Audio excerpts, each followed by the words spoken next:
I never thought I'd be writing this. Even now, my hands are shaking as I type because the rage, the hurt, the absolute betrayal I feel is something I can't even put into words properly. But I need to get this out. I need people to understand what happened to me, and maybe, just maybe, some of you will tell me I'm not crazy for what I'm about to do. My name is Marcus, and until 6 months ago, I thought I knew what family meant. I thought blood was thicker than water. I thought the people you grow up with, the ones who know your story, would never turn their backs on you when you needed the most. I was wrong. So devastatingly, soul-crushingly wrong. Let me take you back to where this all started, about 2 years ago. I was doing well for myself. Really well. I had started a tech consulting business right out of college, and by some miracle of timing, hard work, and a few lucky breaks, it took off. Within 18 months, I was pulling in 6 figures. I bought a nice car, nothing crazy, just a decent BMW. I moved into a luxury apartment downtown.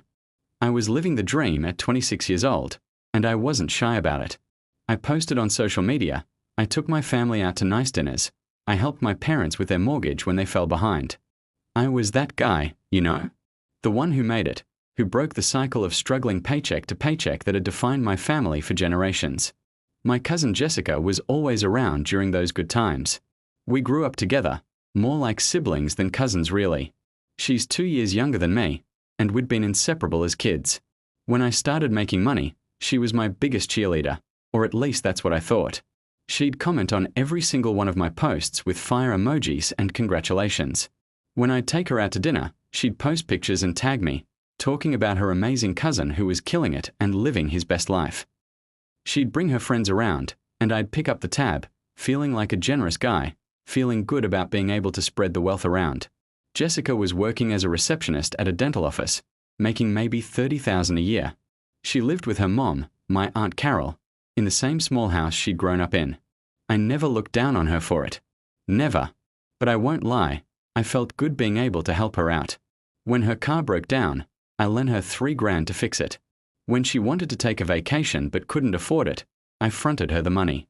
I must have given her close to $10,000 over the course of a year, and I never asked for it back. That's what family does, right? Then everything fell apart. It started with my biggest client, a corporation that represented about 60% of my revenue. They were acquired by a larger company that had their own in-house tech team. Contract terminated, effective immediately. I wasn't worried at first. I had other clients, I had savings, I'd find more work. But then the economy started shifting. Companies were cutting back on consulting budgets. 2 more clients dropped off. Then another. Within 4 months, my business was hanging by a thread, and I was bleeding money trying to keep it alive. I was paying my employees out of my savings because I didn't want to let them go. I was certain things would turn around. They didn't. By month 6, I had to close the business. I had to let my employees go, and that killed me because these were people who had families, mortgages, lives that depended on that income. I was broke. Not just broke, but in debt. I had burned through my savings, maxed out my credit cards trying to keep things afloat, and I was staring at the reality that I couldn't pay my rent. I had to move out of my apartment. I had to sell my car. I moved back in with my parents at 27 years old, and let me tell you, that humiliation was something I felt in my bones every single day. I stopped posting on social media. What was I going to post? Pictures of me sitting in my childhood bedroom, filling out job applications? I was depressed, anxious, and felt like a complete failure. But I still had my family, or so I thought. My parents were supportive. My mom would make my favorite meals and tell me this was temporary, that I'd bounce back. My dad, who wasn't much for words, would pat me on the shoulder and tell me he was proud of me for trying, for taking the risk. Jessica, though. Jessica got quiet. Real quiet. At first, I didn't think much of it.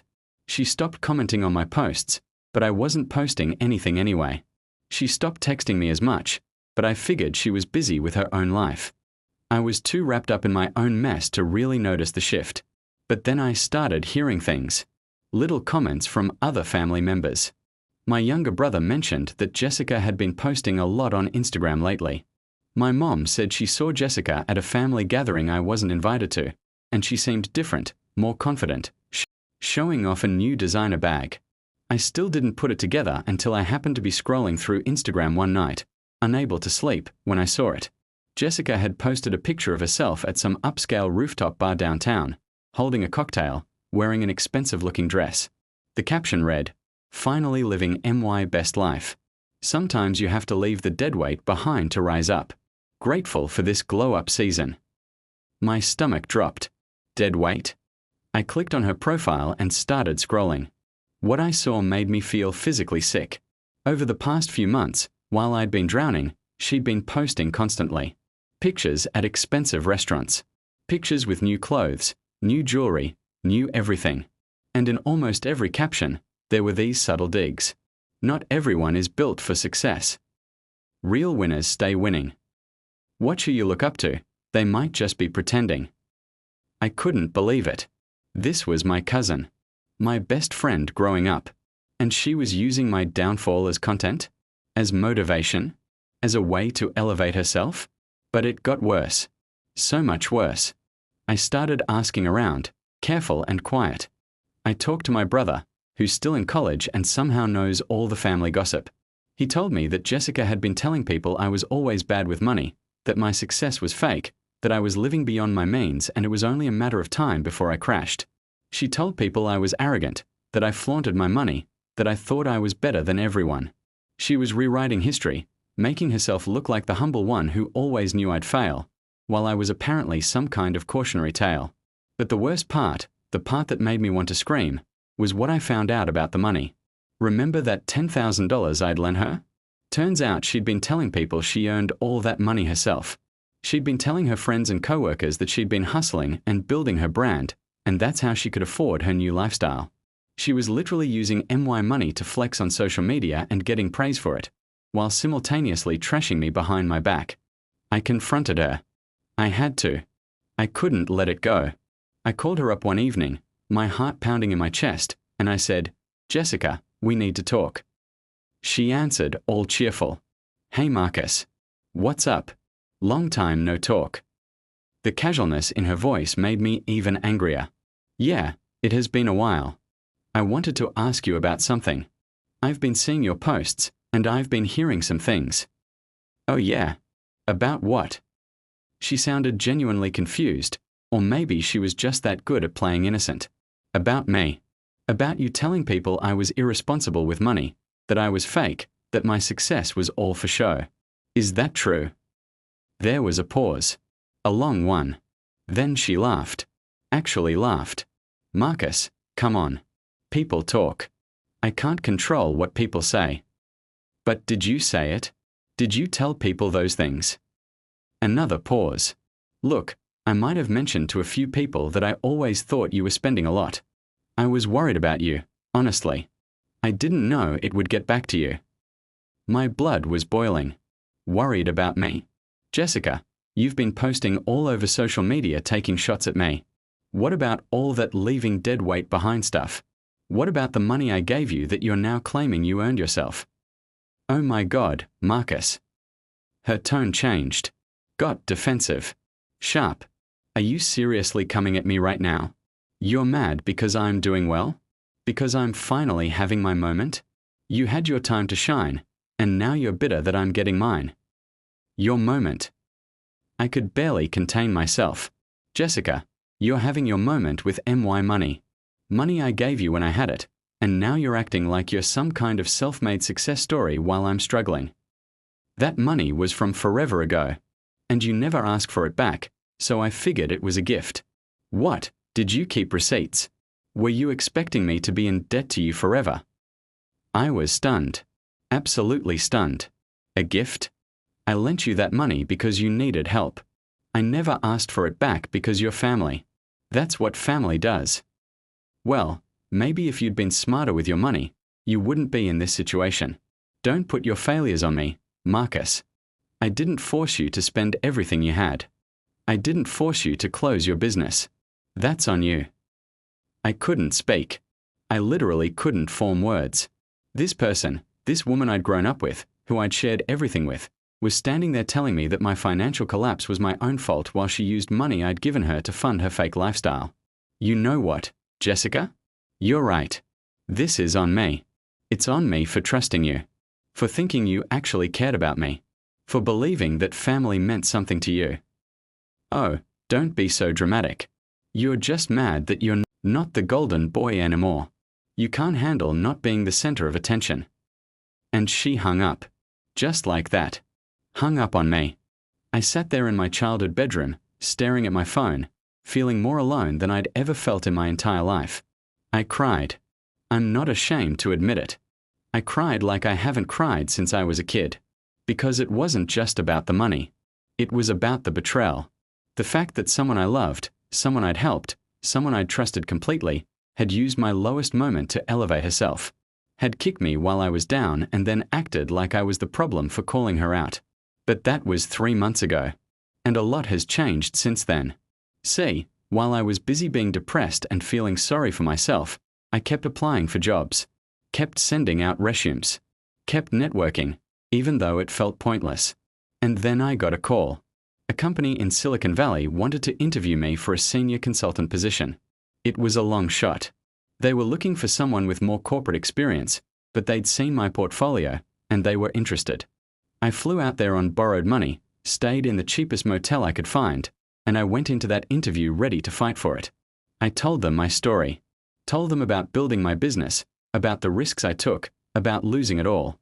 I didn't hide from it. I owned it. And something about that honesty, that vulnerability, resonated with them. They offered me the job. 6-figure salary. Stock options. Relocation package. I start in 2 weeks. I haven't told anyone yet. Not my parents. Not my brother. Nobody. Because I'm waiting. I'm waiting for the perfect moment to let everyone know that I'm back, that I survived the worst period of my life, and that I'm about to be better than I ever was before. But more than that, I'm planning something for Jessica. See, I've been documenting everything. Every post she's made. Every comment. Every lie she's told. I've been taking screenshots of her claiming my money as her own hustle. I've been collecting receipts, literally, of every penny I gave her. I've talked to a lawyer, just to understand my options. And while I probably won't sue her because honestly, that's not what this is about, I am going to expose her. I'm going to make a post. A detailed, thorough, receipts included post about what she did. About how she used my downfall for content. About how she's been flexing with money I gave her while telling everyone she's self-made. About how she kicked me when I was down and then tried to gaslight me into thinking I was the problem. I'm going to tag her. I'm going to make sure everyone who follows her, everyone who praised her for her glow-up, knows the truth. And then I'm going to post about my new job. About my comeback. Not to brag, not to show off, but to show that you can fall down and get back up. That betrayal doesn't define you. That success isn't about stepping on people who helped you. Some people might think I'm being petty, that I should just let it go, take the high road, move on with my life. And maybe they're right. Maybe the mature thing to do would be to just succeed quietly and let karma handle the rest. But here's the thing I've learned over these past few months. Sometimes people need to face consequences. Sometimes the high road just means letting people get away with hurting you. Jessica didn't just hurt me financially. She didn't just betray my trust. She actively worked to damage my reputation, to make herself look good at my expense, and she felt no remorse about it. 0.